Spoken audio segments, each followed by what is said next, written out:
The AMA. The AMA is nothing at its highest levels than a group of communist thugs. The AMA, the concept of this video is that the AMA is like the Darwinians in science, the evolutionists, and the Al Gores, the global warming crowd. What the AMA wants to do is say the debate is over. There's no room for debate. Here is the holy grail of medicine. Here's what encompasses acceptable medical practice. And we have it right here, and you must subscribe to our model, or we don't want you existing. We'll try to shut you down. And what they don't do, and they're very influential because they have a lot of doctors in their membership. And who would want to argue with a bunch of doctors that are out there trying to help people? They're very politically influential, and what they've been able to do is they've been able to limit practitioners of other types of medicines who don't subscribe to their theology. And I call it theology on purpose. They don't subscribe to their methodology. These are like the Darwinian scientists who say, well, if you deal in ID or, scientific creationism, then you're not dealing in science. Well, that's not true. Global warming people, they want to say there's no debate. All the scientists agree. Well, the scientists don't agree. How can two well-qualified scientists disagree on global warming? It either is or it isn't. But yet, because they're applying different methodologies, because they're looking at the same set of facts from a different perspective, they come up with two different outcomes. Same with Darwin and ID. It's the same thing. Back, 100 years ago, we thought of the world through Newtonian physics, through Sir Isaac Newton. His model of physics was the prevalent model. Now, the laws of physics haven't changed. What exists in the universe acts the same way it acted 200, 1,000 years ago. But we now have a better understanding of physics because of Albert Einstein and his model. And now Einstein's model is the prevalently accepted model. So what am I getting at? What I'm getting at is it doesn't make it opinion. It doesn't all of a sudden leave the realm of empirical inquiry. If you allow a difference of opinion in ideas or a different methods of treating the same thing or looking different ways of looking at the human body or this or that. But what the AMA does is they want to say we have the monopoly on sound medicine, and anybody that operates outside of our umbrella is a quack. When quite the opposite is true.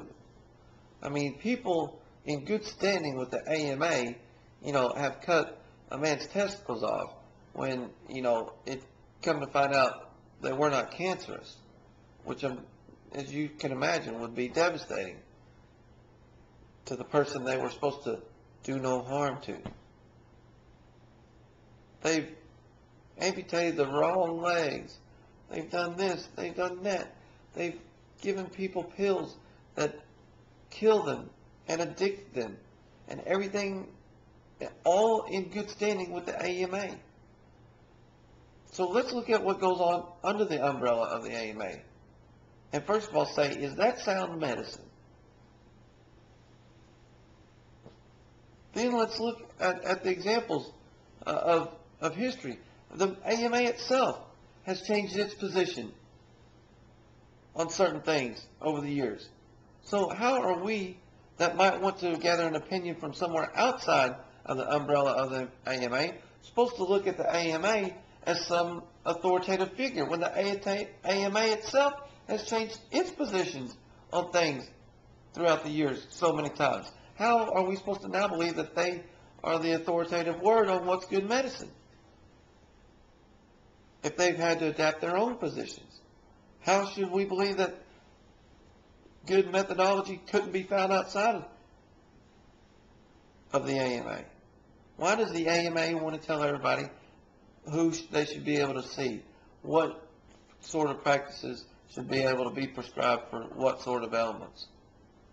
I'll tell you, I'm not an all problems, no solutions type of guy. I'll give you the problem, I'll give you the solution.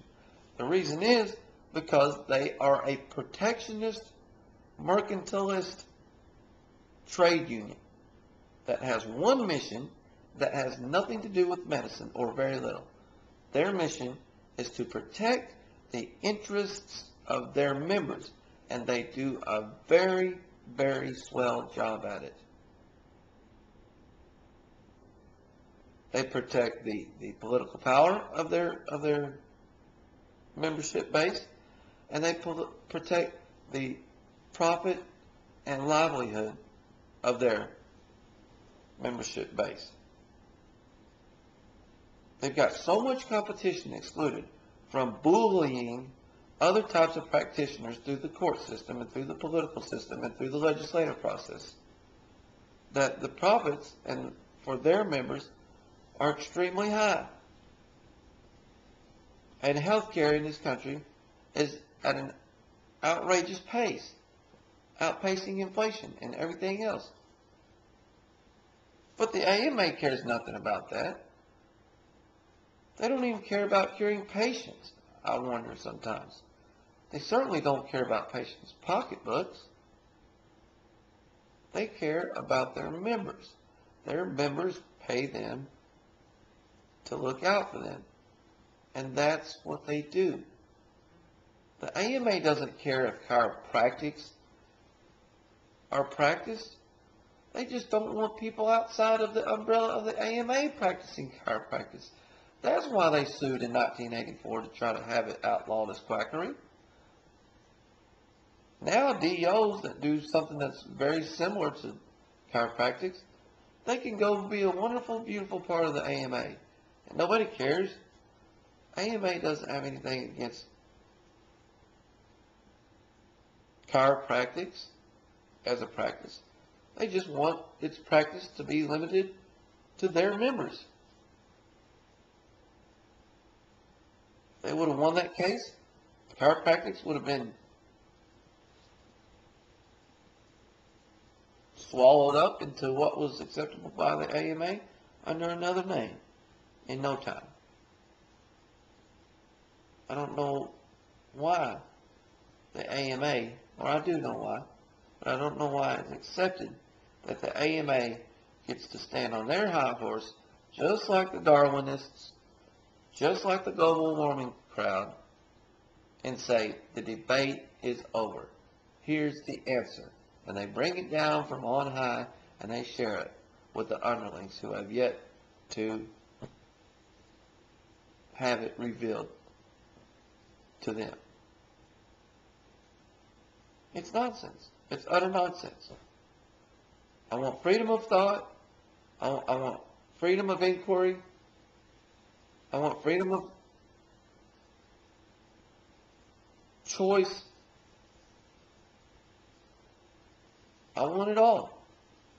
And if the AMA wins on those grounds, more power to them. If they don't, they should fail, go under, and never be heard from again. Quit bullying people.